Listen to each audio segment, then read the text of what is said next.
New Testament reading for Wednesday the 2nd of February, the Acts of the Apostles, chapter 14, beginning at verse 8.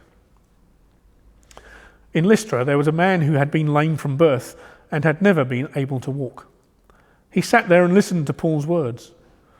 Paul saw that he believed and could be healed, so he looked straight at him and said in a loud voice, "Stand up, straight on your feet."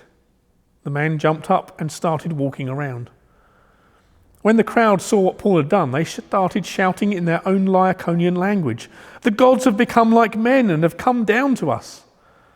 They gave Barnabas the name Zeus and Paul the name Hermes, because he was the chief speaker.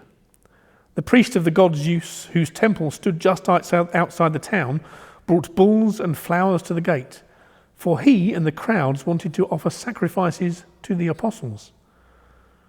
When Barnabas and Paul heard what they were about to do, they tore their clothes and ran into the middle of the crowd, shouting, "Why are you doing this? We ourselves are only human beings like you. We are here to announce the good news, to turn you away from these worthless things to the living God who made heaven, earth, sea, and all that is in them. In the past, he allowed all people to go their own way, but he has always given evidence of his existence by the good things he does. He gives you rain from heaven and crops at the right times. He gives you food and fills your hearts with happiness."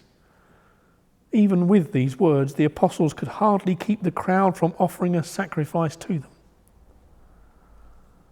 Some Jews came from Antioch in Pisidia and from Iconium.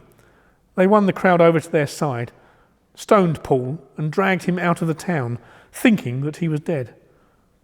But when the believers gathered round him, he got up and went back into the town. The next day, he and Barnabas went to Derbe.